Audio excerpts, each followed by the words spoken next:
Welcome to the Digible Dudes Podcast. I'm David. I'm Reed. And today, Reed, we are doing another one of your famous episodes because you had this really cool idea about doing the POV from different stakeholders in the apartment industry. Yeah. But this one is the broker's point of view. And certainly we're going to tie this back to marketing at some point. But we had Ryan Cohn on the podcast to talk through what it's like to be an apartment broker, how they approach, I'll say, buying and selling buildings these days, which is kind of fun. I think you and I were talking off air about it being kind of like the apartment shopper, but you're trying to buy a whole darn building instead of a single unit, and what life is like. And then certainly we get into a little bit of how marketing should or shouldn't be considered in that process.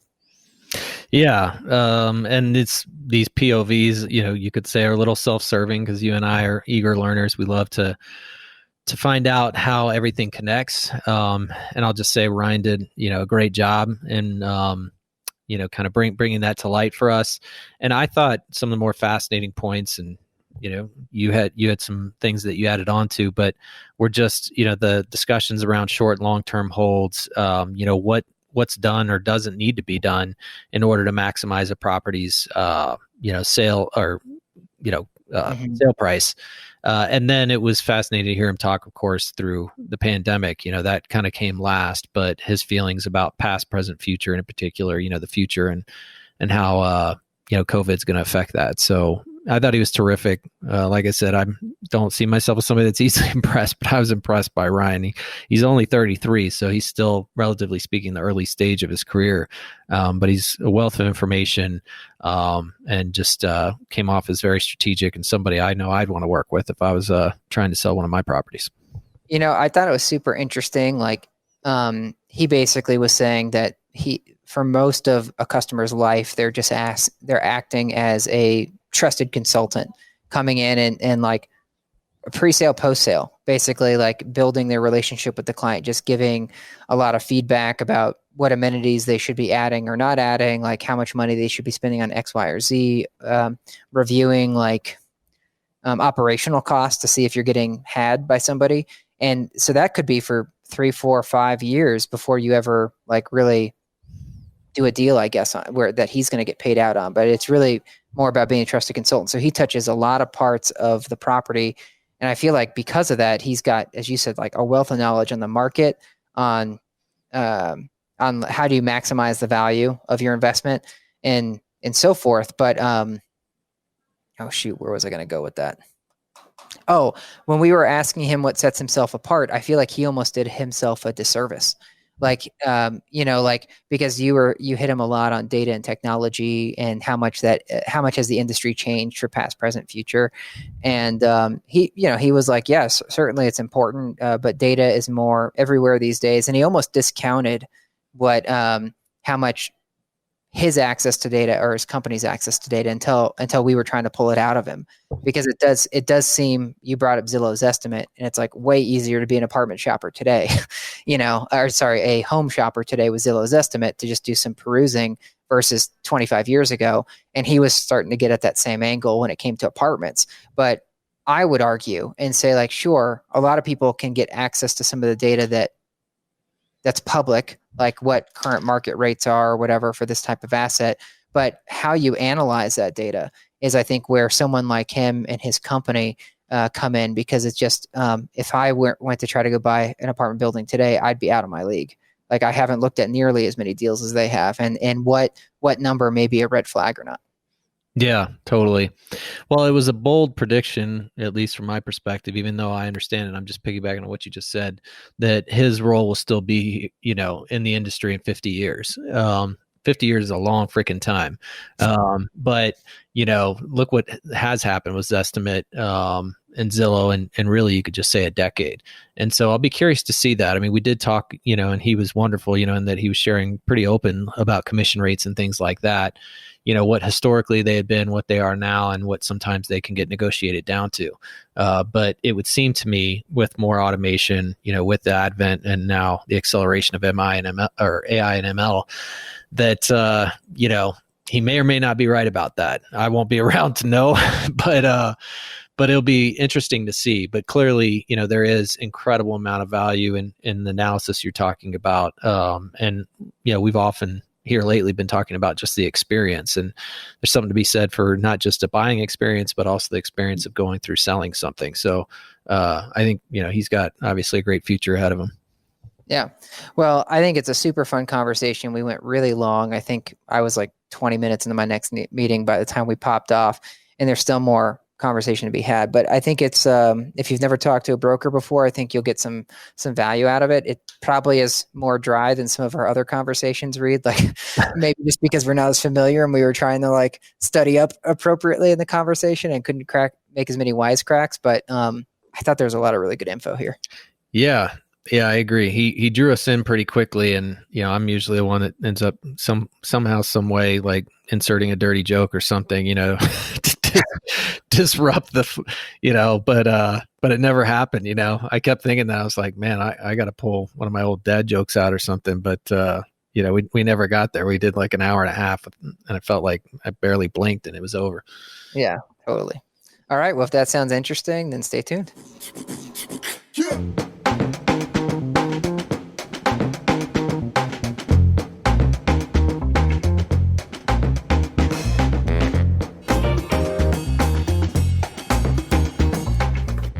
Okay, we're here with Ryan Cohn, who is a broker at, I want to say Newmark, but I know it's a much longer name than that. I just keep thinking in my head, Newmark, Ryan. So if you wouldn't mind, would you give us a little bit of your background and a little bit of an overview on Newmark? Yeah, I'd be happy to, and thanks for having me. My name is Ryan Cohn. I'm an associate director for the multifamily capital markets team here in Denver for Newmark Knight Frank Multifamily, formerly known as Apartment Realty Advisors, before being absorbed into our new entity. So we are market leaders in multifamily investment sales, as well as multifamily land investment sales and multifamily development equity placement. My team collectively, among 12 brokers, now 11 brokers, sold over $2.16 billion worth of inventory in 2019. And I think that's the fifth or sixth consecutive year of us getting over that $2 billion number. So, it's been really frothy. We've had a great time working through the upswing of this market. And now we're just kind of trying to stay on top of it as everything recorrects through this COVID. Cool. And could you walk me through, or at least us through, like what life is like as a broker? Because I know, like Reed and I, we don't touch brokers that frequently. If we bump into them at a networking event, sure, but that's not part of our day to day. So what's life like, and is it a good life as a broker? It's a good life. I certainly enjoy it. I mean, it definitely requires a certain skill set, which is, in my case, being extremely type A. I'm an early riser. I'm late to bed. I spend a lot of time working on, getting some momentum and working with my clients to develop a more robust book of business, being still kind of a more intermediate level broker. But it depends on the day. And the reason that I chose this career in the first place is because you kind of can do a lot of different things and get a lot of variety in your professional diet. So I come from a financial and strategic background. I graduated from business school at the University of Michigan in 2009. And I love the ability to underwrite deals and, use my financial and quantitative skills. But the majority of my work, I would say, is more people work. Interacting with the human beings that own and are trying to acquire property. 80% of our job is almost psychology. It's just kind of understanding what people want and helping them achieve it. So, the first part of that is getting in front of people, a lot of times unsolicited, and convincing them why they should be talking to this person that they've never interacted with before, and trying to convince them that we are, in fact, experts that they can trust. So there's a lot of interpersonal work that goes along with that to kind of balance the quantitative. And our office time and my time spent in front of a screen is balanced with getting to, spend a lot of time in units, on site, in properties, walking deals, understanding the opportunity, understanding, what this property is near, what its benefits are, what the drawbacks for the next owner to overcome might be. So it's a lot of variety, and that's, I think, what draws a lot of us to it. In addition to it being relatively lucrative if you can string a couple of deals together. Yeah. And I'm curious, like I think of a broker very similar to, it's just a different type of real estate agent in my mind. So you can correct me if I'm wrong on that. But when it comes to real estate agents, like in the consumer world, who Reed may have touched before, it's very easy to get into the business, but obviously people have to set themselves apart, right? So like my realtor that I used was like, he's focused on mountain homes, right? Because the mountains are very different than buying a home in Littleton. And so that's where he made his niche. And that's why I trusted him. And he'd been doing it for years. It wasn't like something he did like on his lunch hour, like on the side. So is it similar for someone in multifamily, meaning from on the broker side, where almost anybody can get in, but you have to find a way to set yourself apart? And then how would you, if that's true, how would you set yourself apart, and then Newmark specifically? Yeah, I chose commercial real estate over residential work originally when I kind of had that as an option presented to me. Just because this in investment sales particularly allowed me to flex my quantitative skills, which you don't really do as much other than running comps when you're looking at single family houses. And there's a lot more emotional work that goes into residential, helping someone find a home because they have to picture their lifestyle and living in it. And it's just a little bit more touchy-feely than my personality alike to. So I went with this, not to say that there aren't feelings and emotions that go with our world as well, but it is a little bit more focused on the numbers and focused on the return of the investment. So there's that group of people is just kind of more my people, which is why I went in that direction. But it's relatively similar. I mean, in that you need to understand your clients. You need to specialize, in my opinion, especially in a large MSA like Denver or a Boulder, for example. There's just so much product that's so densely packed that you really either need to pick a location, an area of representation that you want to specialize in, or a type of property. I know a lot of guys that sell single tenant net lease deals, like the Wendy's that you get off the highway exit to eat at. They sell the real estate or the dirt below it. And the deal might be in Oklahoma and they'll be in San Francisco selling it. So it depends on the property type. Our world and our practice is focused exclusively on central Denver and Colorado as a whole. We sometimes find ourselves in the Rocky Mountains, like up in Bozeman or somewhere in Utah, et cetera. But we have affiliated offices in most major markets, which allows us to kind of keep our blinders on and focus on what we're doing here. So our group has specialized, obviously, in multifamily. I have two senior most partners who run the institutional book of business named Shane and Terrence, who work on like 200 plus unit deals that trade, in the Blackstone, Greystar kind of world of large owners. My teammates and I, Justin Hunt, Andy Hellman, Spencer Bradley, and I work with private capital clients throughout the market. And that doesn't necessarily mean that we're working on a certain size deal.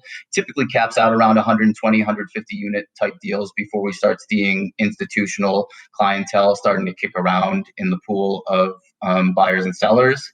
But we work with proprietary owners. We work with people who are, ranging from mom and pop groups that own 4 to 12 units, all the way to family offices, like lower end private equity groups who own, over 1,000 units locally or over 12,000 units nationwide, who still, are a family enterprise, who don't have a board of decision makers, who it still comes back to kind of a couple of key figureheads at the office who are making those calls. So that's my client base, and that's how we've specialized. And that's my response. Well, you hit my next follow-up, but and I know Reed's going to have some questions here because I already feel like I almost want to ask his question for him, but I have one last thing before I'll pass it to him. So it sounds like it's still super relationship based, but I can imagine that working underneath a firm like Newmark, that you guys see so many more deals, and so what would help set you guys apart, I would imagine, is more of the consultative. I'm just projecting here, but I imagine that you almost do a lot of consultant work where you're helping review for owners, like, shoot, are your utilities high?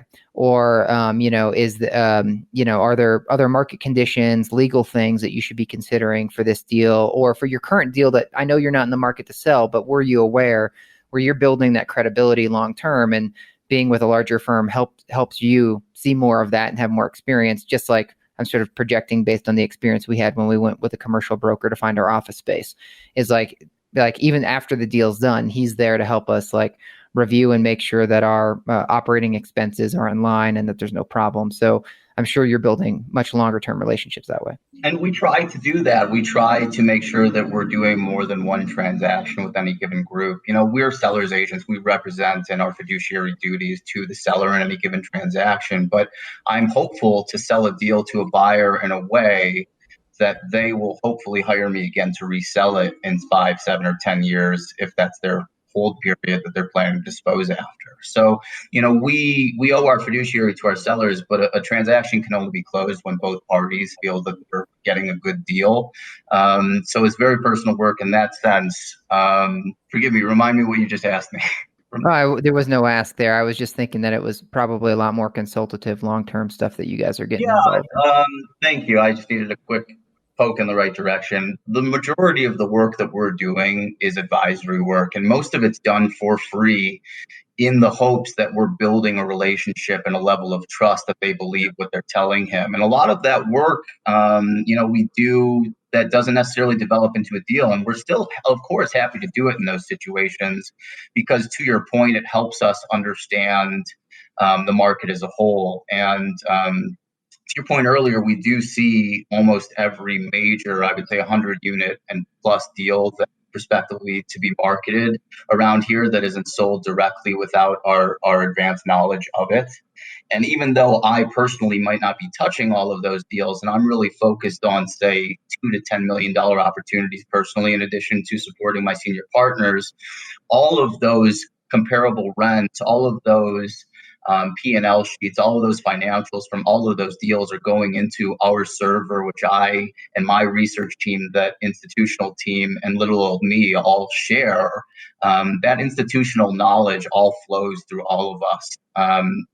And our team is kind of unique among local brokers in that we all kind of have our size range of what deal types we go after. We all kind of have a certain part of town that we focus on. So we don't step on each other's feet very often. We make a point of collaborating as much as possible. And that makes the transfer of information within our office easy. Whereas some of our friendly competitors are more, this broker runs his book, this broker runs his book, and the broker 2 doors down in the same office runs his book. And they don't necessarily touch base on what they're finding out in the market unless it's mutually beneficial for both of them. So that can slow things down a little bit. I chose the firm that I now work with specifically so that as a new broker in a new market, I had access to all of that data. We have a really robust database that goes back 30 plus years in Denver, just tracking everything from rents and where current amenities and concessions are being offered and built, as well as what's being built in terms of units coming online in the last 2 years and what's prospectively being proposed to be built in the following 2 years. So we're not just focusing on the snapshot of what's happening now for our clients, but we're also kind of able to help them look, down the line and to the horizon of what's coming next.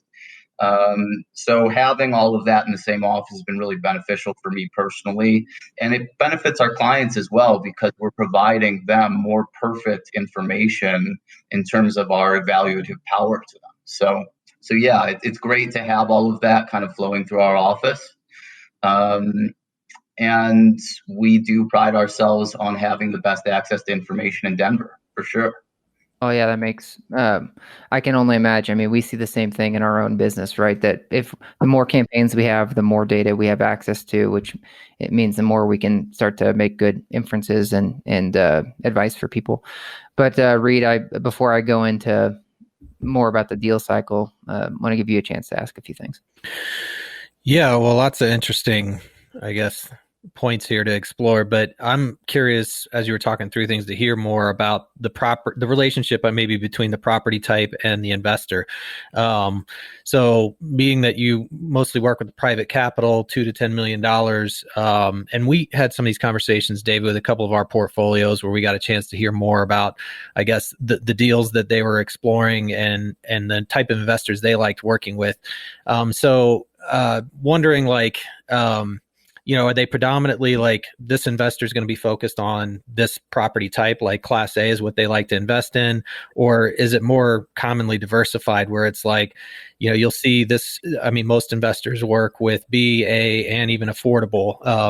They like having that, or is it more linear, like I said? And then as far as the number of investors that you typically work with to get these deals done, what does that look like? And does that also have a relationship with the property type? So, we've heard about, those newcomers, right? Like maybe it's a dentist that's starting to, franchise out and, now has some discretionary money and is looking for a place to park it. And then after you share that, because I have a lot of kind of questions that build on that, I'd love to hear more about the expectations, like setting those expectations, using the data to do that. Because I imagine, if I'm that dentist, just using that as an example, and it's like I'm trying to figure out where to park this, and I bump into multiple brokers that are in multifamily, it's very easy, to get, I guess, kind of attracted or I don't want to say confused, but from one broker to the next, it's like, we think we can do 7% over 5 to 7 years. We think we could do 20%, whatever. I mean, I'm sure that is a huge part of winning deals, where you have to try and bring them back to reality, but still make sure that they're excited and motivated enough to do the deal. But if you don't mind, just start with some of those relationships, between investor and property type. Yeah, absolutely. So we typically represent the sellers. We act as the seller's agents most of the time, which is how we come into most transactions. Obviously, we have to win the business of that seller. But, most of my clients, in fact, 100% of them are multifamily owners. Perhaps they own some other types of commercial property in their portfolio. But that's obviously how we come into working together. But within the buyer pool and people that we see right now looking at our deals, it's kind of a spread depending on what it is. But we definitely see certain groups of buyers, particularly when you get into the more sophisticated side of buyers, having a pretty specific set of acquisition requirements that they try to keep to. Private capital that isn't like put into a fund doesn't typically have the same very restrictive, we need it to be built after 1975 or built after 1995 and this many units and this much parking ratio type of stuff. But you do still obviously see people who are looking for kind of a particular thing. I have clients who are looking to buy exclusively post 2000 built new construction product that they're not going to have to worry about the old radiator heat systems or the old boiler system or anything of that nature. I also have a very large amount of clients who like that vintage property, who don't mind the fact that their gas is going to be master metered and they have to bill back for utilities and do some more old school things for older school properties, but they like those classic elements and understand that a lot of tenants value that as well. Especially here in Denver, we've noticed that kind of like the classic elements, those radiators, well maintained, good woodwork that's been upgraded and kept in place from when it was built around the turn of the century. Those little style points really go far with millennial renters. And, I don't want to call people hipsters, but I would say people that kind of value the style points of where they're living and classic elements. And restoration of classic community elements. So all of that kind of, there's a lid for every pot in our world. I typically tend to see buyers broken up by the size of what they can take down. So people will typically, the first and largest, obstacle for us to identify and overcome is, what are you capable of in terms of what you can acquire? And once you get into, obviously, okay, I can afford $1 to $3 million worth of product, then you start to look at, do you want a higher unit count in a more tertiary part of town, or are you willing to pay a bigger number per door for those bigger rents to be city center, right, at Colfax and Logan, for example, or Colfax and Broadway? So, those are kind of the decisions that go into a buyer's mind. We tend to cast a pretty wide net in terms of what we're sending to buyers, because sometimes, someone will say, I want a building that hasn't been built before 1980, and I'll send them something that was built 1978, and maybe we have a conversation. So my job is to share opportunities with the market as a whole. And, if somebody comes back and says this isn't really it, we'll get them on the next one, and that's about as good as we do getting the word out. But yeah, people tend to refine their requirements for purchase by price range, by location, and by whether or not it's stable or value add in terms of who they are as an owner, whether they're looking for something just to kind of park some family cash, or whether they're looking for something that they can kind of gut the units and put in the new countertops and cabinets and stainless steel appliances and really push the rents themselves to realize a bigger return on their investment that way. Yeah, super helpful. Is there a common life cycle, like with multifamily owners, that you see, like as far as like an evolution, where it's like you start here and then you just continue to build up and then you diversify? Or do you find that it doesn't actually work out that way? They like staying, they find a sweet spot and they stick to it. Just curious, as somebody, if somebody stays in multifamily ownership for 15, 20 years, if there is, common kind of progression. Yeah, there are a couple of different ways that you can kind of grow as an owner, assuming that you don't come from a large amount of just family money or capital that you have to place on day zero. The way that we see people kind of grow as owners is you grow from either buying smaller deals to trading out of those smaller deals and performing what's called a 1031 like-kind tax exchange to avoid paying the taxes on the capital gains and the recapture of depreciation on the sale of that deal, and transferring all the proceeds of that sale into a hopefully larger or better deal that's also a commercial residential investment property. So, you buy a fourplex, you run it for 2 years, you gain the rents, and at the end of that 2 years, or 3 years, or 5 years, or 10 years, you take the money that you've earned, as well as going through the process of selling that property and taking all the proceeds and putting them together and buying, say, a 12-unit deal. And then in 3 years from then, you can kind of do the same thing, ideally, where you're selling the 12-unit, which is, referred to commonly as, quote, the down leg of your 1031, and then, quote, up-legging into a larger property the same way. So you can go from 4 units, 12 units to 22 units, hopefully to 50 units. And that's a path that you can take. The other path is to build a portfolio that you plan to hold long term, which we see as well, and just continuously trying to put together funds for new acquisitions without disposing of previous ones, which typically, assuming again that you don't have a bunch of money that you're just sitting on, means that you're buying a fourplex and then a fourplex, maybe a sixplex, and kind of cobbling together a portfolio of smaller properties that way. And maybe someday you sell them and leg up into something that you can put an on-site manager and a leasing agent in, 50, 60 units plus. Or maybe you're recapitalizing and you're working with a lender to refinance that property, pull money out of it without selling it. Which is probably my biggest competitor, honestly, more than the other brokers in this market, is the opportunity to refinance and recapitalize without transacting, and moving forward with your new proceeds that way. So there are a couple of ways that you can kind of grow your portfolio, but that's typically the way that we see people build, is either by 1031 exchanging out of properties into bigger properties, or slowly building a portfolio, whether it's with their own money or through syndicating deals where they're the general partner and they're building a group of equity people in the limited position that are supporting them financially and guaranteed, say, a 6% return on their investment after you recoup finances, et cetera. Cool. David, I got one more, and then I'll throw it back to you.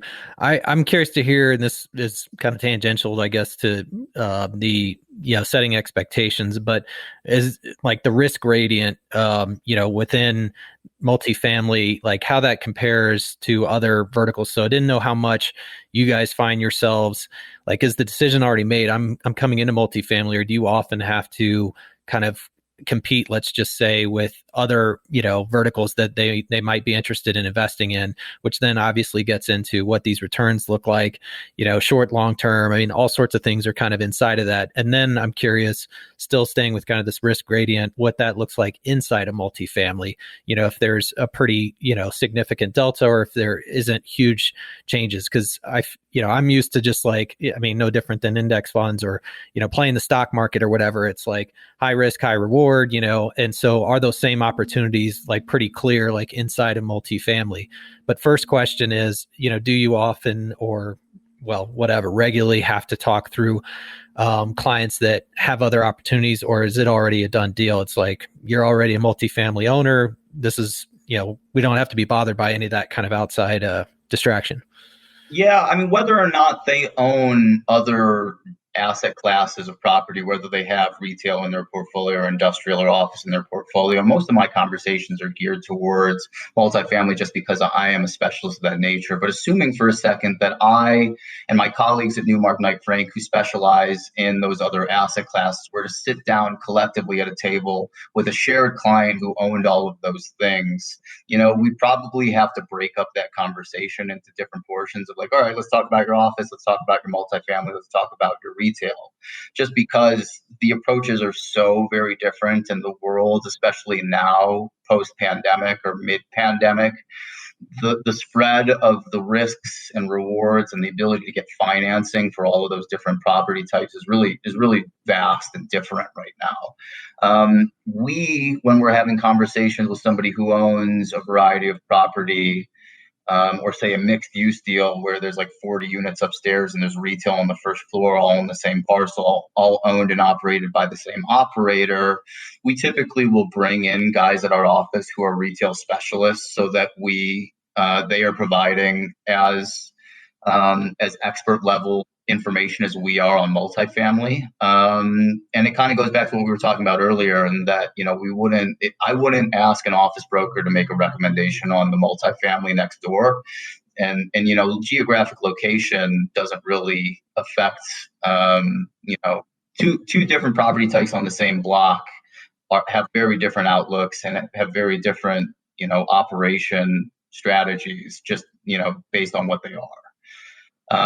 Going further than that, we spend a lot of time working through the maybes with a seller, which I think kind of goes into your next question, which is we spend a lot of time working with people before they've made the decision to sell, or as they're making the decision on what to do next. And, our position, again, is really to act as a strategic advisor to kind of guide them through that.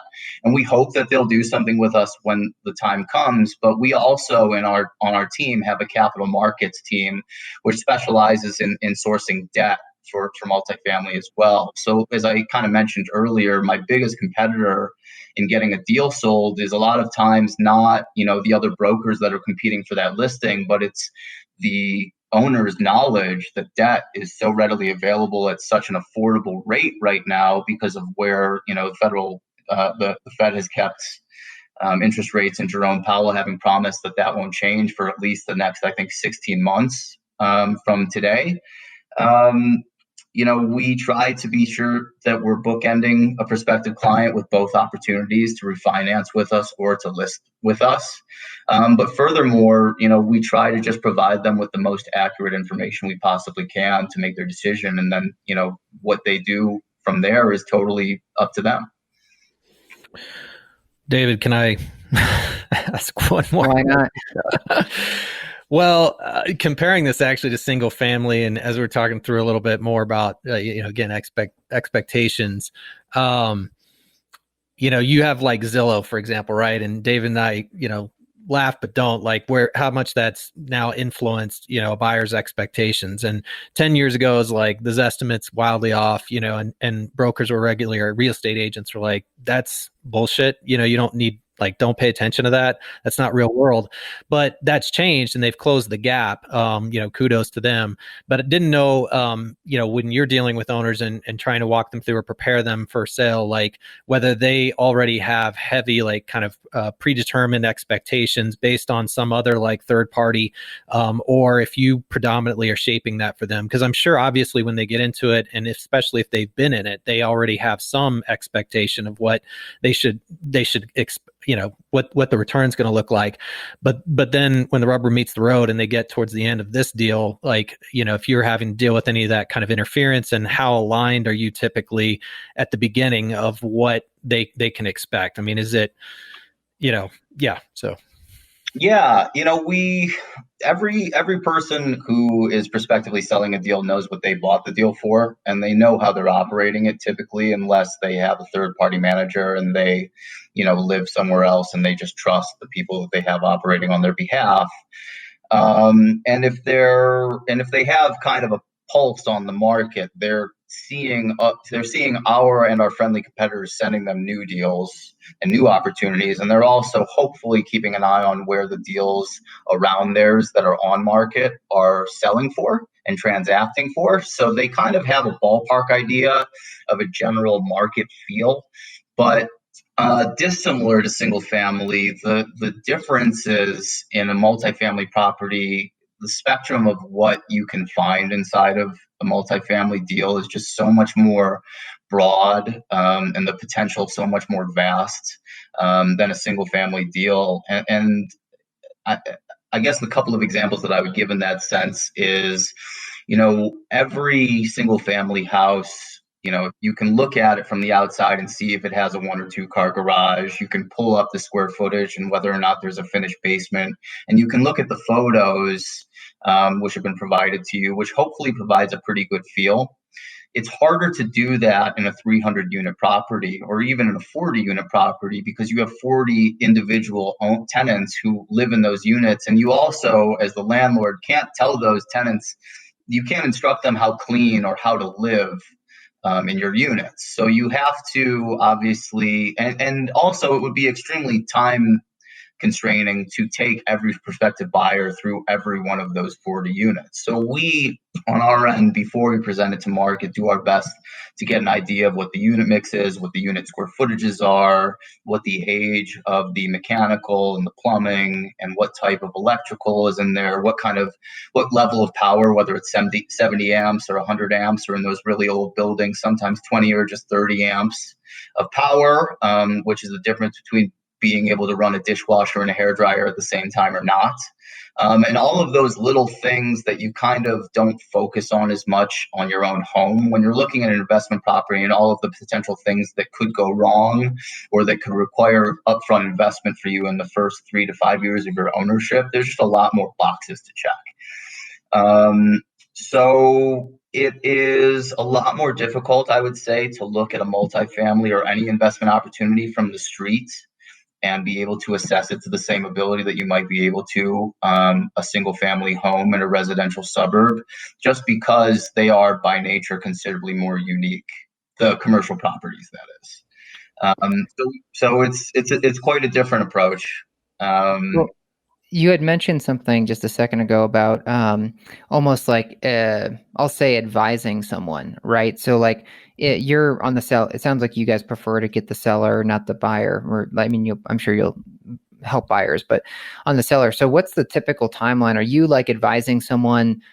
Maybe I could imagine you like surveying the market. You have someone that you've worked with before. You're like, hey, whoa, they may be able to pull out like a 25% gain of this property right now, and then roll that into something else. And so you might come to someone and say like, hey, did you know, by the way, if I look at your asset, we could do a couple things over 6 months that would actually take this to like a 32% like return for you. So is that true? Is that a fair, story, or what's the typical timeline there? Yeah, the sooner a prospective seller comes to us prior to the required timing for a transaction, which is typically triggered by having a debt maturity issue or something happening among the partners, or just something happening internally among the ownership party, whether it's outlook or whether it's something, actually functionally internally that's triggering a prospective sale. And if they come to us to chat, 6 to 12 months before we need to start marketing the property and give us access to the financials as well as to walking the property and actually understanding it, which is a big part of our process, being able to see and understand and stand in a unit really goes considerably far versus just looking at the paper on a property. And the more time we have to do that, the more time we have to advise and make recommendations for improvements. And a lot of the time, they're relatively simple. They're not things like you need to go install, new this, or you need to go and repave this parking lot. It's really more of, a little bit of touch-up paint here would go a long way, or just replacing some of these little things that you haven't thought to replace during your own period of ownership. The little stuff goes a long way. And just in terms of recommending what they should be marketing any prospective vacant units for, so that if they are signing any new leases between now and when we're selling the deal, they're giving that buyer a new tenant at a rent that is on par with what we think that unit should be renting for on market. All of those little things go really far when it comes time to sell. And the market process itself is typically about 4 months. Once somebody signs the listing agreement and we have, a good idea of where the property is and what it is. Typically, if we were to sign a listing agreement on January 1st, hopefully by January 15th, 2 weeks later, we have all of the materials gathered and we have completed all of our materials, our offering memoranda, and put together all of the data that we want to share with the market to go out by the end of January, that first month. Typically, we market for about 4 weeks, maybe 6. We call for offers at the end of that period, and we typically take about a week after that to negotiate with the best prospective buyers out of that initial call for offers. We'll finalize an offer from there, and that's about 2.25 or 1.25 months in. And then it takes about 4 weeks for due diligence, typically about 30 days, and hopefully 30 days to close, maybe a little bit longer if they take some time to get their financing or something comes up that requires an extension with the period. So that's about 3.9 months right there, which is, just from the moment we sign the listing agreement. And typically, in a perfect world, if I can get 6 months of advance notice in front of that from the prospective seller, that's a more than enough time for my team and I to get in and make our recommendations and give the operator the time to make whatever corrections of the property and do whatever they need to do to get it in line for our process to begin on time. Yeah. Well, that's that's painting a clearer picture. And what you mentioned about, hey, well, maybe we could get a few more tenants in here. We could get rents up to this point on the next, let's say 10 tenants that move in or whatever, that's going to help the value, X amount. Right. And so that's where, I feel like we're often in the dark on the marketing side. So, we now will start to get a feel like if someone starts really pushing budget on us when they're already basically stabilized, then we're like, okay, well then you're probably angling for a sell. And so we probably know you have 4 months before, you're going to pull that property out. Cause it's funny. It lines up similarly with your timeline there. But if we were able to know that even further in advance, or sometimes people don't, it's almost like a surprise. They don't push any budget and then all of a sudden, like, we sold the property.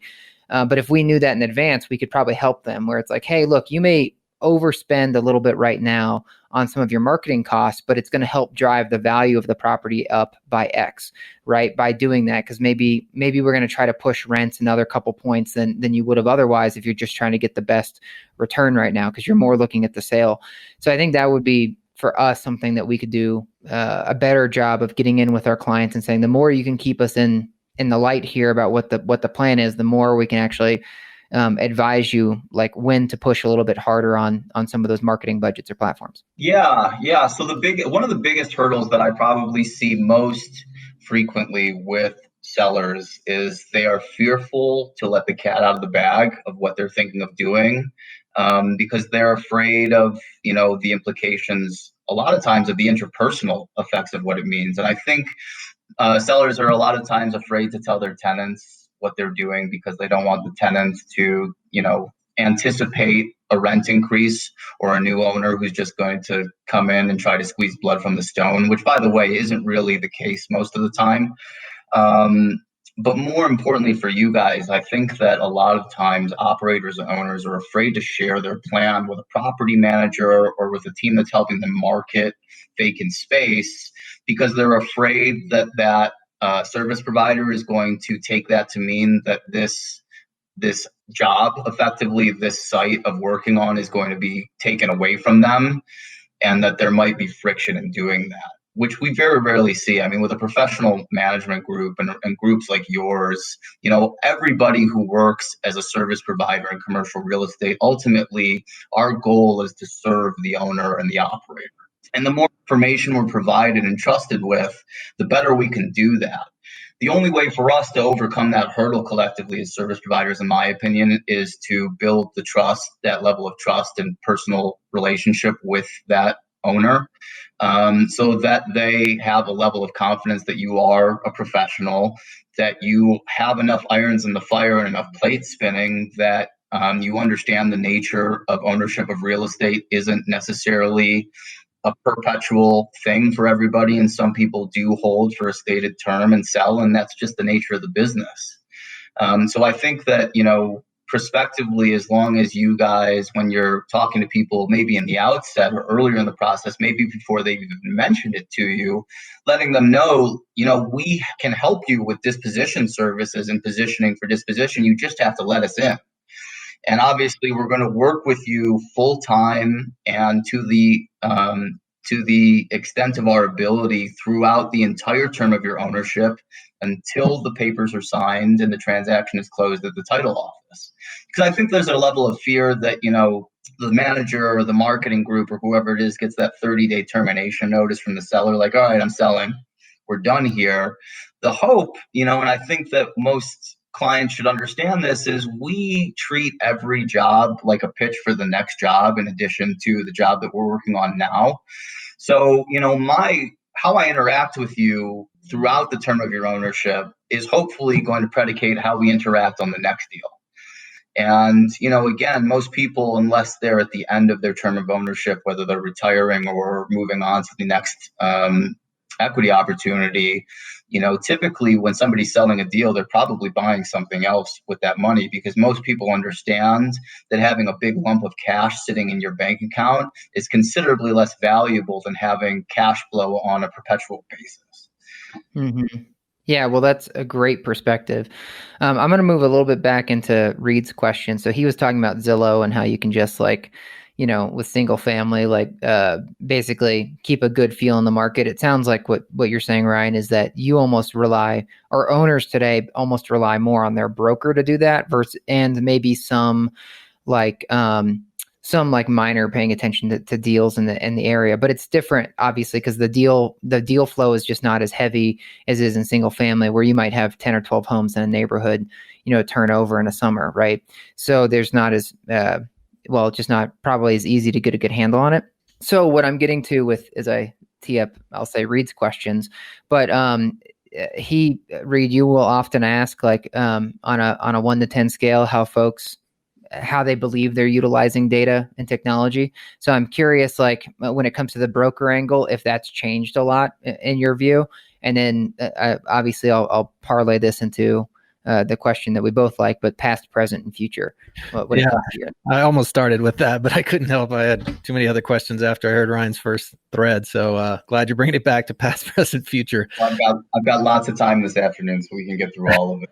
But in terms of technology, I mean, the major MLS commercially nationwide, in my entire time of ownership, and I believe prior to the internet era, when they were still delivering hard CD-ROM discs on a weekly basis to brokers back in the day, is CoStar.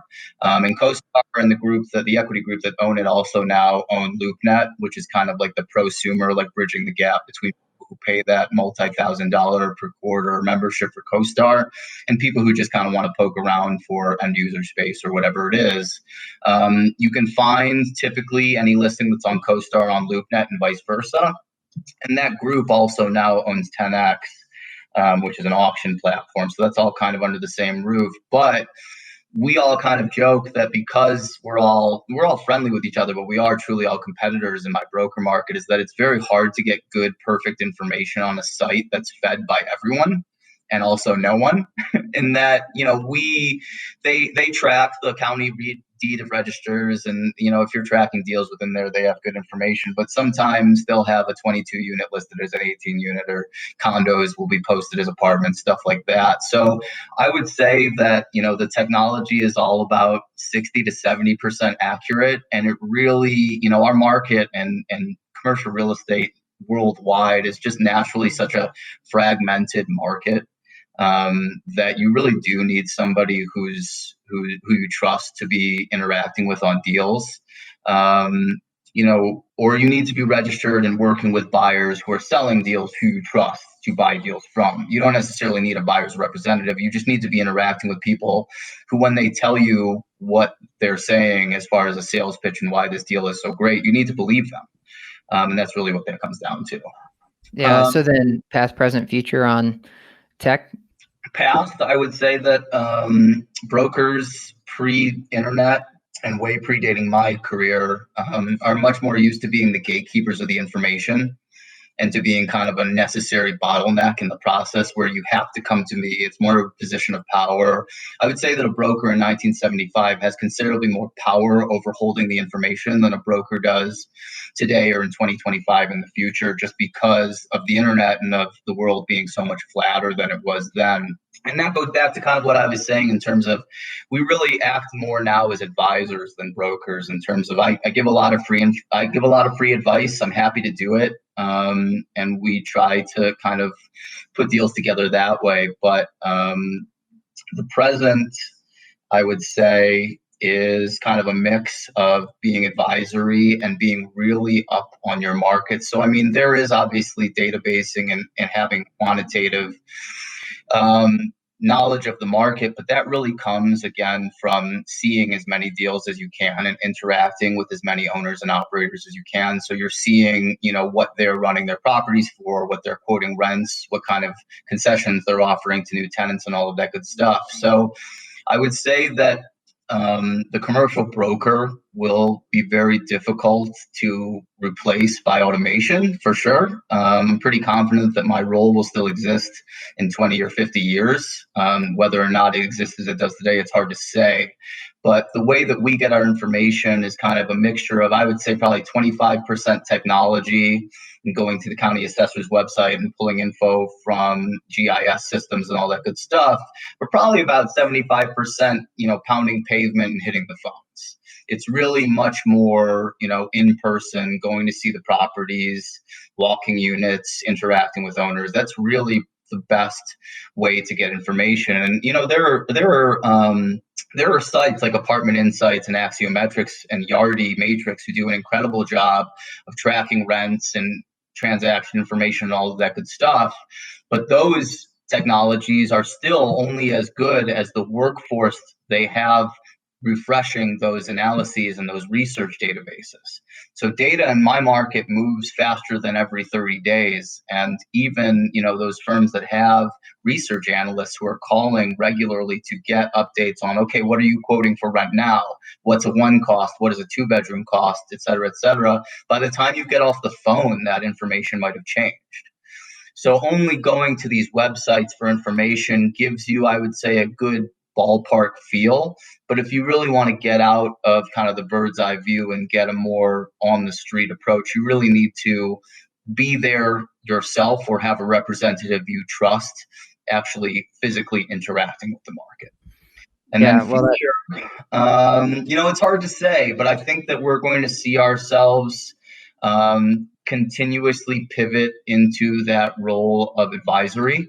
I'm not sure what that means from a compensation perspective. Just similar to single family, where there's kind of a market norm of what the commission should be. We typically work on more of a sliding scale, so that, if we were to charge 3% on a $200 million deal, we're not getting paid some exorbitant commission. Although I wish we could, it's just not something we see very often. But it'll be interesting to see what happens as technology continues to build, you're seeing the Redfins of the world and all of these companies that are in the single family world starting to kind of push sellers reps a little bit out of the nest a little bit in terms of, okay, why would you pay this person 2.8 or 3% when we'll do it for 1% or just a stated fee. And I think that I don't know. I can't speak to whether or not that process is equally successful to working with a Keller Williams or a Remax or a Sotheby's agent. I really don't know. But I think that it would be very difficult for someone to try to hire a bunch of warm bodies and give them a template for how to underwrite deals in multifamily or any commercial property type and just kind of let them get after it. I think that, you would be pretty sorely disappointed by the level of representation you get in kind of a more cookie cutter manner in the world that we live in, or I live in professionally. So it'll be interesting to see, but we're not super worried about technology taking our jobs. I'm excited to see how it continues to benefit us. We internally definitely do a lot of mapping and a lot of stuff that makes it easier for clients to visualize the market. And where deals lie compared to one another, compared to employment hubs or places of recreation, et cetera. So we've tried to continuously use it to our advantage in terms of how we're underwriting and researching deals. And that's, it'll be interesting to see what happens in the next 10 years for sure. Yeah. Reed, I'm sure you have some follow-ups. Yeah, well, I was going to get at the commission, so I'm glad that you got there first, Ryan. But you mentioned it could be a very lucrative living, which I certainly would expect.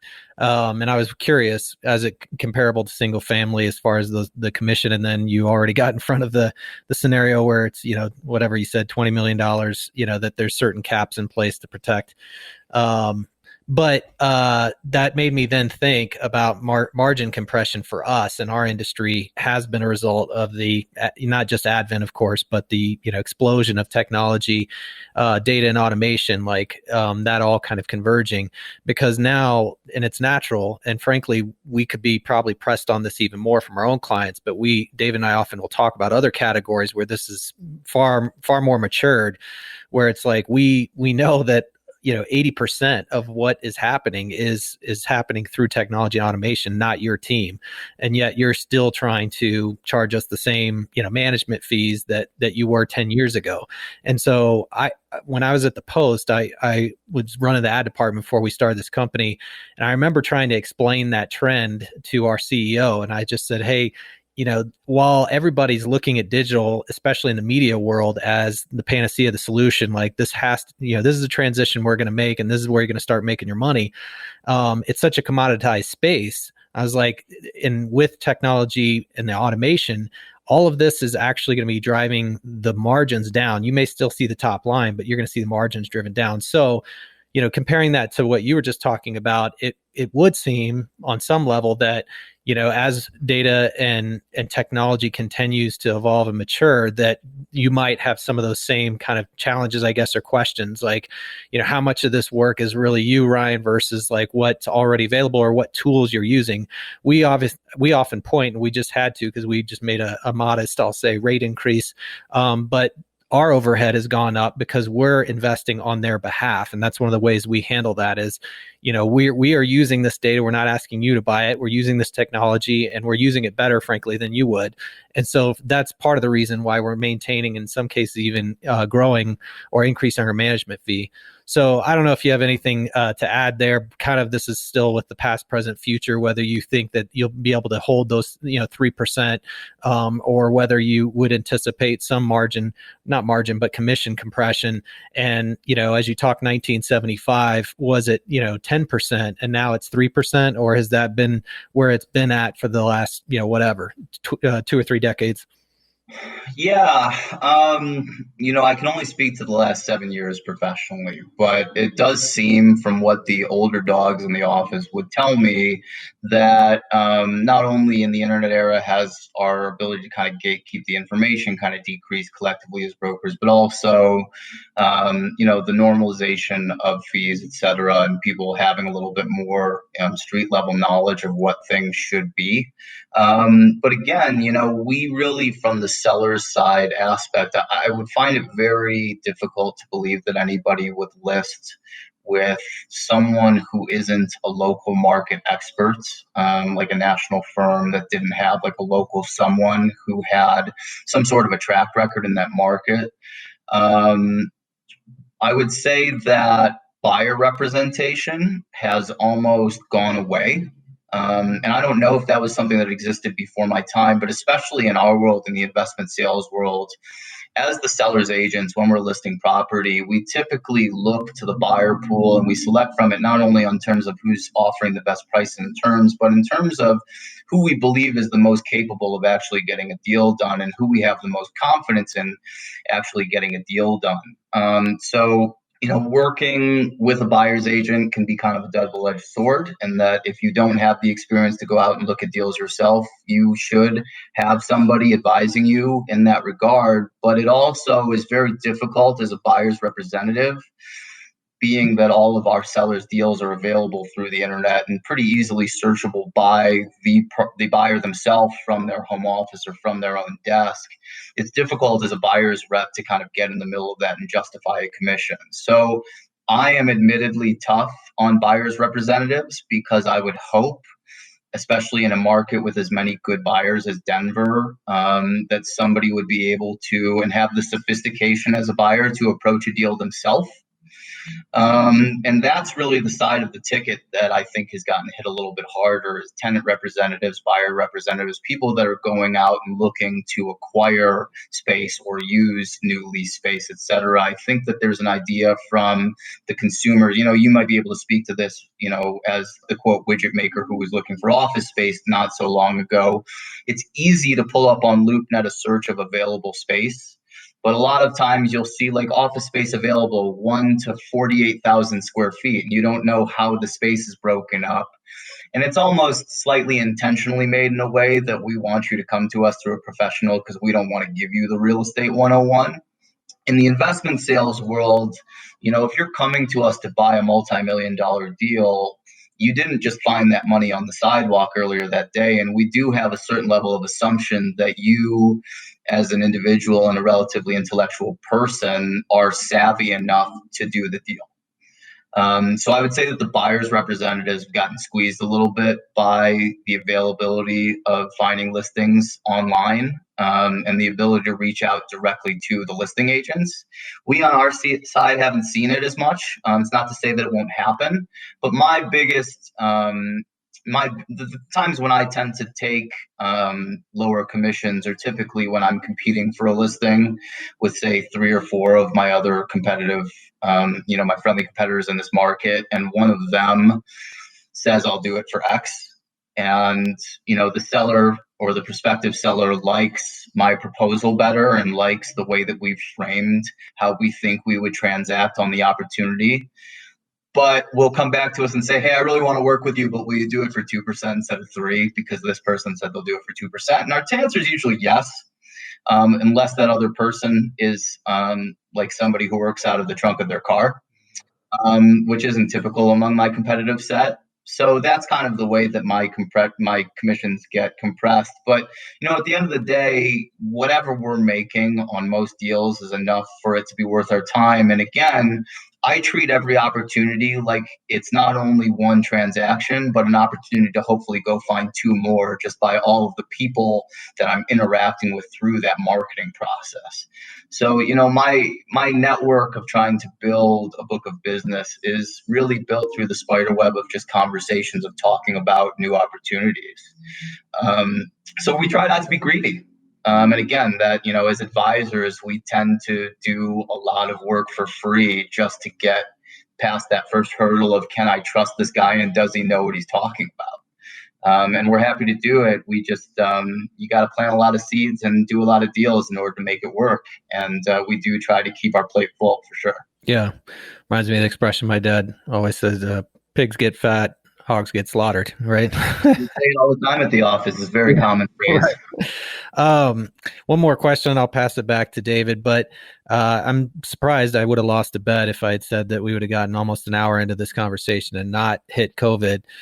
So you talked, past, present, future. This is obviously a present. So I'll use, knowing that the Perseid shower just wrapped up, or at least its peak, is COVID an asteroid or a meteorite, for you in your world, and how much has it potentially, I guess, protracted some, as you mentioned, like the hold, where this is going to prolong that for many multifamily investors as they have to play a longer game versus the short sale. So I heard just recently from, a portfolio up in Minneapolis, funny enough, they were just saying, it hasn't actually been as big of a disruption as we expected.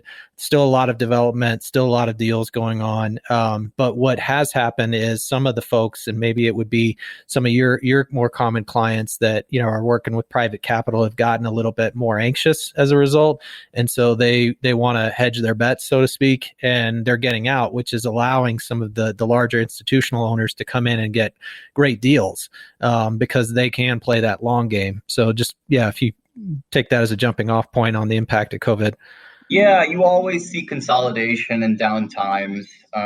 We're fortunate in multifamily in that, within the pyramid of investment property, we do consider ourselves being at the top of it in terms of what's considered essential and what isn't. And, I guess my example would be, all these people who aren't going to the office, who are working from home, they need a home to work from. And, whether or not you have ceased getting your hair cut for all of Q2, or whether you had stopped getting your nails done, you still needed a roof over your head every night and a place to sleep.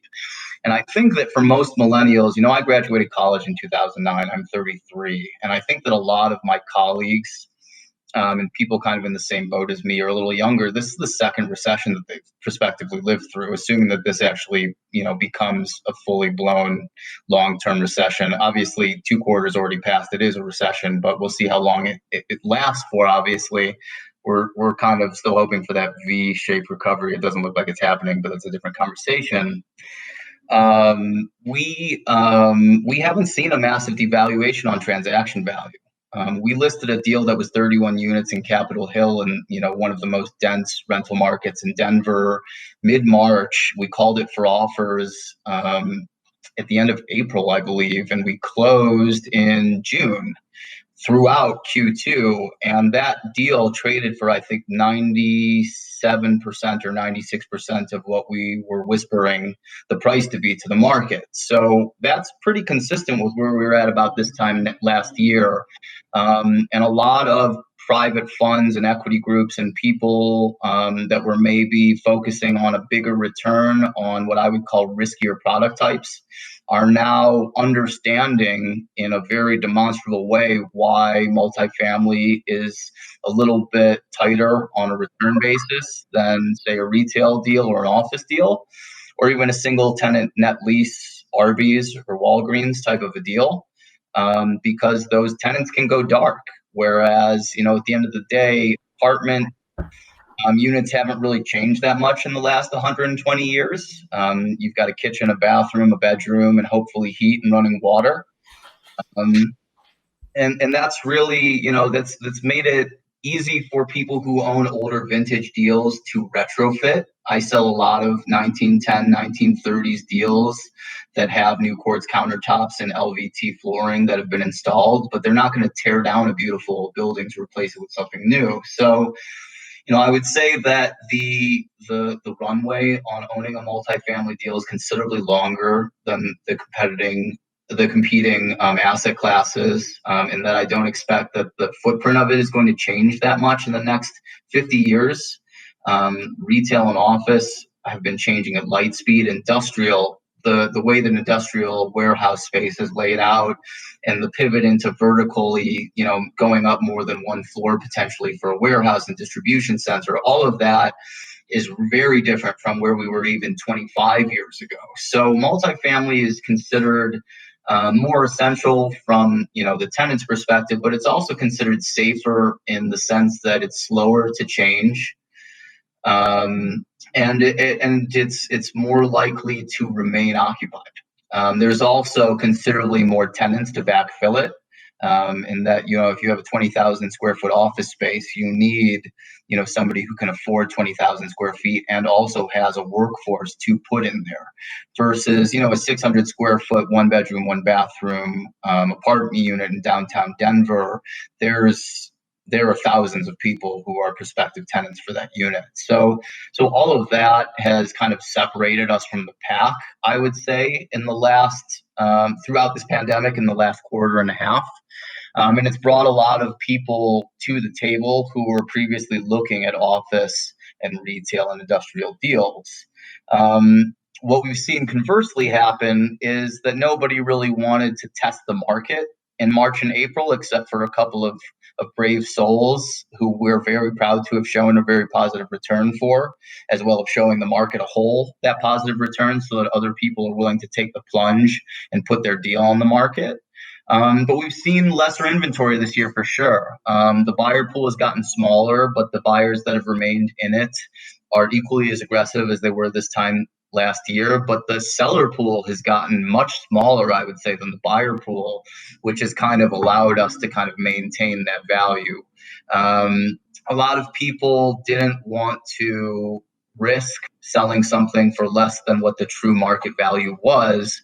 And I don't know how much time you guys spent looking at debt markets, but in March and even now, Fannie and Freddie and most local lenders really tightened their belt in terms of what they were asking for people to escrow and what kind of money they needed to put up for deals. So there was a brief period from, I would say,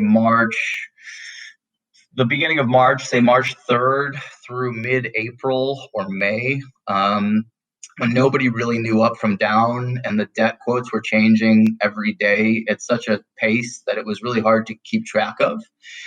People who had relationships did killer deals for interest rates that are like below 3%, which is pretty unheard of and fantastic for them. But now that we're kind of out of the gates and all of the people that were thinking that we might see, 10% vacancy hiccups and an increase of 8%, 12% of bad debt of people that couldn't pay their rent. We're just not seeing it, at least not here. And we're very fortunate, in Denver and Colorado to not be an oil and gas town and state anymore. We have tech jobs, we have healthcare, insurance, stuff that requires highly skilled labor, which, kind of speaks to the profile of the tenants that we have in multifamily, and it all kind of comes back around, right? So you've got these great tenants, it continues to feed the beast of just having density and having people to backfill vacant units. I'm talking on a daily basis to at least 10 owners or more. And I would say that of those conversations, I've had maybe 2 in the last 6 months, or since March, I should say, where people were seeing skips or people that were leaving in the middle of the night were not paying their rent. Everybody else had maybe 1 or 2 tenants that came to them hat in hand and said, hey, I want to stay. I love this building. I love being your tenant. I need to work with you on rent, but I will pay you in full. I just need to work out a program. So we've seen a little bit of that. But it's been really great. I mean, we've seen market values hold. We've seen rent rolls stay strong. The rare occasions when tenants do vacate, we're seeing 3 to 5 applicants within a week for those vacant units in central Denver. It's been really great. And similar to what happened in 2008, 2009, 2010, there's a massive inflow of people moving here now. And I think the reason for that is if you set aside the economics and job opportunities in the Denver and Colorado market, at the end of the day, if the economy washes into the sea, this is a really beautiful, amazing place to live that offers you an incredible variety of things to do with your free time, especially if you enjoy the outdoors and athletic endeavors. So, we've seen a lot of people that, if you're 23 and you just graduated college and you don't have the level of job opportunity that you thought you might, or you have no job opportunity at all, okay, well, where other than my parents' basement can I go and live a full, robust life? And a lot of people have been choosing the mountains, have been choosing Denver, have been choosing Boise, Bozeman, Salt Lake City, because, other than the gas money or the bus fare or getting on a train, nature's free. And we really have that to our benefit in this market. Well, if the economy goes into the sea, I'm going to live in Reed's basement. So Reed, there's no room right now. I just put an air hockey table down there, and you can barely walk because all the shit that we've had to move around to try, and it's just ridiculous. I don't even want to get started on my basement right now, but trying to keep my 3 little girls happy. Short and long-term holds somewhat, I'm just carrying over from what you just walked us through, specific to Denver, since that's where you're an expert. But Dave and I, talk often about all the new construction, and from our perspective, like the impact that has on our clients is, dilution of leads, which, makes things challenging, and in a way is good for us because they often have to market a little bit more aggressively in order to lease up. But Denver is not a market, that, as you said, is having as many challenges finding those applicants when somebody does leave. But my question in that is, as you look at the last few years, and I think, David, like we saw the most new construction, this is across multifamily in 2020, almost times 2. And then 19 had set its own record. So, there's been this kind of bull market, this huge spike in new construction. If you've noticed any change or trends, well, of course, trends, but changes to those trends as far as short-term versus long-term holds. So are most of all these new units that are coming on, and of course you'd have to declassify by or classify by segment. But, we often will hear from owners, it's like, oh, this is a long-term hold. And, most of our portfolio looks like that. But I just didn't know if there's been much change with all this new construction. Are a lot of the owners of all this new construction in it for more short-term, long-term, or is it the same as it's been, at least as long as you've been in the business, which I guess is a decade? That's a great question. It has a lot to do with why I decided to leave my hometown market of Detroit to pivot into brokerage here in Denver, is because this is a market where a considerable amount, if not the mass majority of new construction deals that are being built are, quote, merchant built, in that they're being built by a developer who plans to stabilize them, lease them up to 90+% occupancy, and then go and sell them, hopefully with us, to the end owner, who will either be a long-term owner or hold it for some stated term period, say 10 years, etc. So that speaks to directly to why people are offering on new construction those incentives and those concessions for new tenants, is because they really just need butts in the seats. And what you'll see happen is, a new construction deal, as they're pre-leasing, will offer maybe 2 months free. And as it opens, they're no longer pre-leasing, they'll start to offer 1 month free, something like that, or maybe a couple months, where we don't charge you for your parking or something like that, just to get them in the door. And the reason for that is because, when you're building a deal, you have a certain construction financing that has a maturity date after you complete the construction. And pretty often it's about 90 days after you open for business. You want to be stabilized, quote, stabilized, have enough tenants to be, a viable sale opportunity to be financed and acquired. So that's why you see people kind of offering the kitchen sink on new construction deals, is because they want to get them leased up, and they want to get them leased up fast.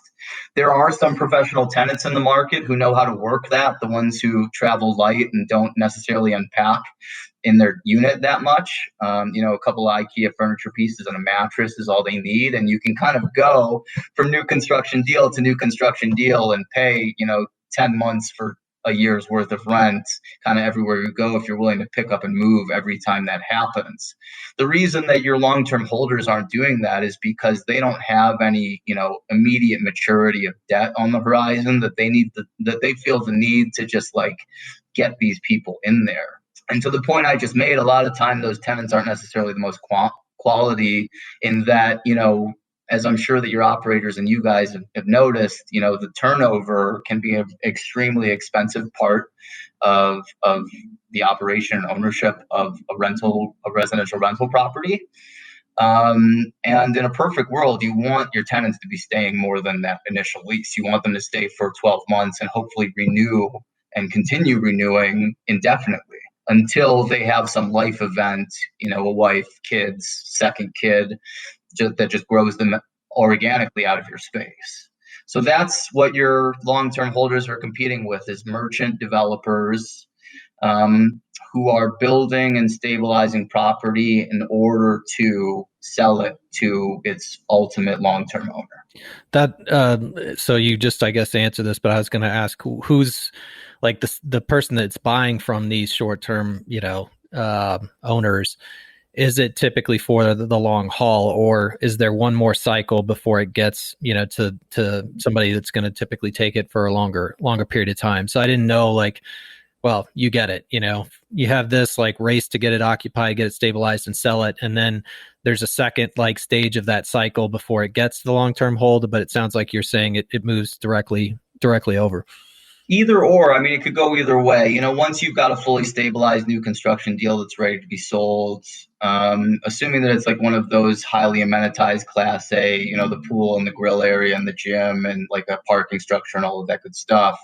Hopefully Terrence and Shane on my team are the brokers that are selling it. And typically they're selling those deals to institutional bodies because they're the only groups that have the available capital to take that size deal down.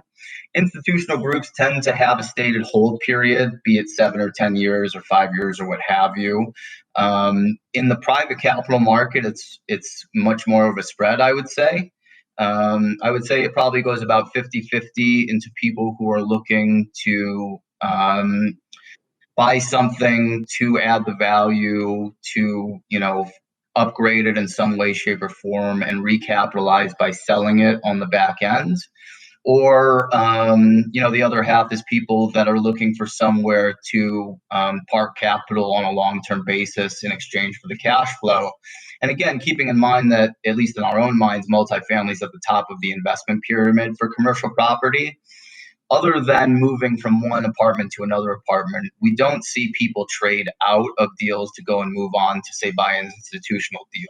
So we do see a lot of cash parkers, a lot of people that are looking to develop generational wealth, who just want, to know that they have something to give the kids, and who understand that it's easier to transfer property to the next generation than to, get hit with a massive estate tax trying to transfer some lump sum of cash to them. So we do see a pretty fair mix of both, for sure. Cool. Makes sense. David? Well, I know we're almost out of time here, Ryan. I told you I wanted to get either one of your hot takes or something, because I know you're full of them. So whether you want to hit a hot take that you have, or whether you want to just, if there's some other last words or something that we didn't get to, I'll let you hit it. Yeah, let me think about that for a second. I've kind of been thinking about that all week. I think that, the first hot take is it shouldn't be news to anybody who owns and operates, but I think the availability of debt in commercial real estate is the key to everything in our world. It's really the light switch of whether deals are on or off. And we've kind of seen that in our neighboring asset classes. We've seen that it's considerably more difficult to get financing on retail today, on office today, than institutional today. Then on multifamily, which is kind of what is the grand separator between how we're weathering this recession and how those asset classes are. And I would recommend to anybody who's listening today that if they're thinking about, a new acquisition or doing something from a buyer's side, the first call you should probably make is to your preferred lender to get a snapshot of whether or not it's something that you're actually capable of doing, and to get an idea of what the financing looks like. So that's probably soft hot take. That's warm take number one. I would say my hottest take I kind of already gave you earlier, which is that we as sellers brokers have seen the role of buyers agents and buyers representatives really dwindle and diminish in the last however long since everything became more readily available online. And we do, we're obviously happy to provide access to anybody, whether they're represented or not. But if you have a seller and a seller's agent that are trustworthy, honorable market representatives, and you know how to underwrite financials, and you know how to go after evaluating a deal, I would suggest that having a LoopNet registration or a CoStar subscription will take you farther than having a buyer's rep.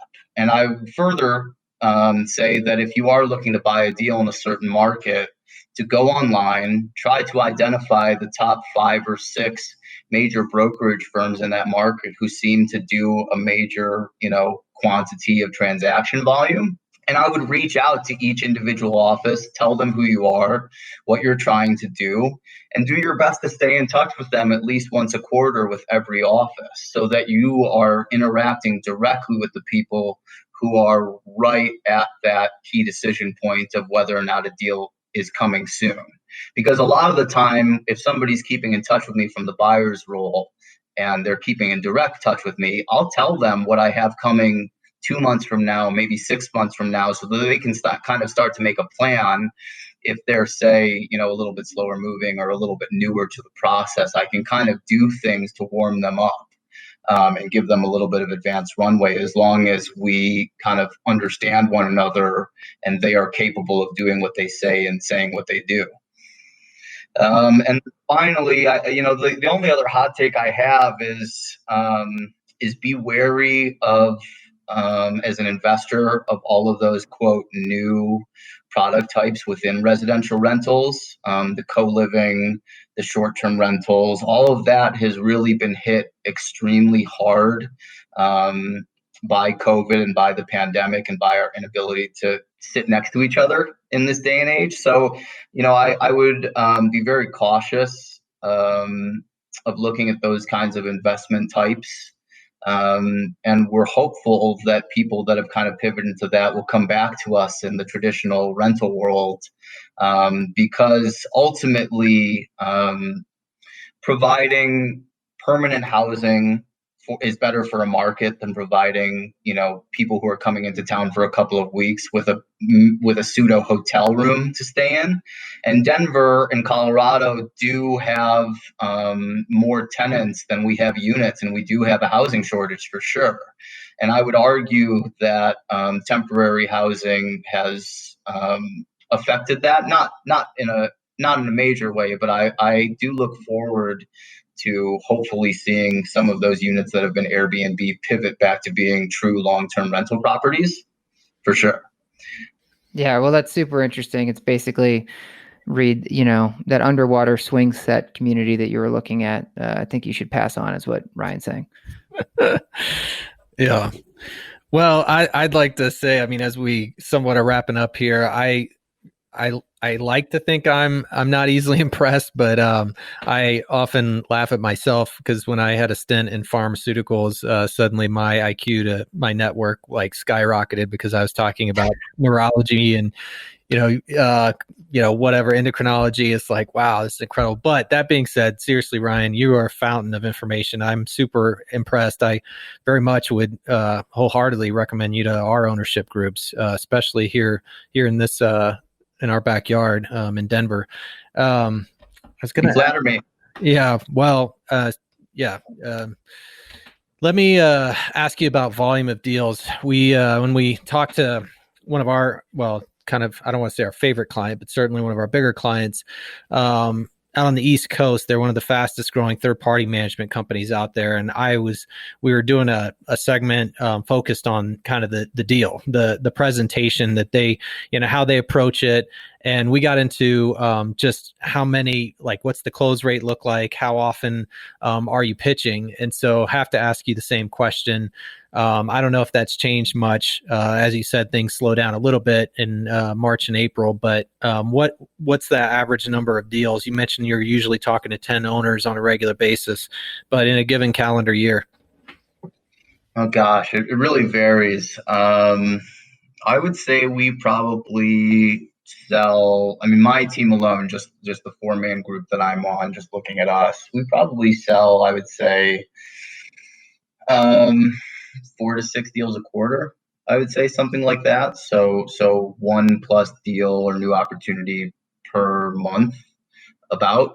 Obviously, it comes in waves, and sometimes you'll have, a quiet quarter, and then you'll close 4 deals in October, sort of a deal. But our just kind of, I guess, speaking more in terms of trends, our transaction volume has remained pretty strong, but it's definitely probably about 70% of what it was this time last year. And a lot of that is because, we just came out of one of the longest prolonged economic upturns in history. And a lot of people saw the writing on the wall. And between 2017 and 19, where we were kind of in that like bonus period where we were outside of the typical 7-year rise and fall of the economy, a lot of people made the jump to sell knowing kind of where they were at. And I think similarly, Q2 this year, we saw a big pullback, and obviously that'll affect our annual number. But this summer has been as busy as last summer. We've spent a lot of time advising and working on, stuff that maybe won't see the market until 2021, but we're just as busy as we've ever been, for sure. That's great. Follow up to that is the composition of those deals. And I think you've already kind of covered that pretty well, but, I'll just say, and don't take this, David used to be like, don't ever call me a salesperson. I don't really see myself that way, but speaking at large, salespeople have to be, adaptable, right, to the climate, to the environment. And so they're always working, the bigger deals, or at least you're supposed to, right, have a nice balance in that pipeline.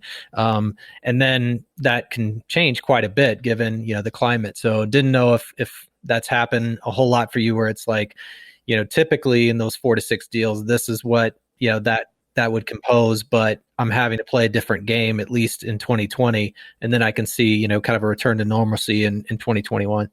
We're very fortunate in that we really haven't had to do a ton of that. We all held our breath in March and April, but I think after we got, 3-4 months of rent tracking info through the National Multifamily Housing Council and additional national bodies who are tracking that kind of information, and that data came back pretty rosy, I think everybody nationwide in multifamily investment sales breathed the collective sigh of relief, and kept moving forward as is. Now, people are more cautious, and obviously if I were to try to sell people the same pro forma that I was trying to sell this time last year, and promising somebody that, they're going to start realizing 3% year over year rent increases just out of the gate like that, it's just not realistic anymore. So the way that we've really re-geared ourselves isn't necessarily in the way that we carry ourselves, but in the way that we are reasonably underwriting and evaluating deals. And we're trying to be conservative on our end. We obviously want to make sure that we're getting, top dollar and every possible cent for our selling clients. But at the same time, as I mentioned earlier, you can't do a deal without at least one buyer who thinks that they're getting a good opportunity. And typically, a good deal is made by creating a little bit of leverage in the buyer pool. And typically, you need 2 or 3 good qualified buyers in order to do that. So we've been fortunate in that we've continued to see that many or more people looking at all of our deals.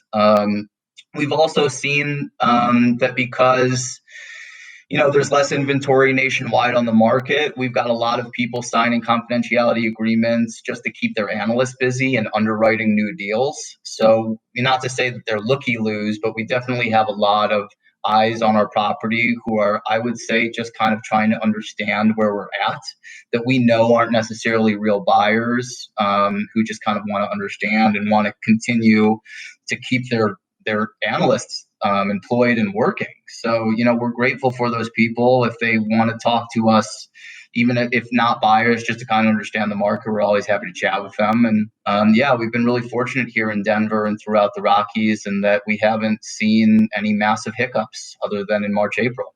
That's great.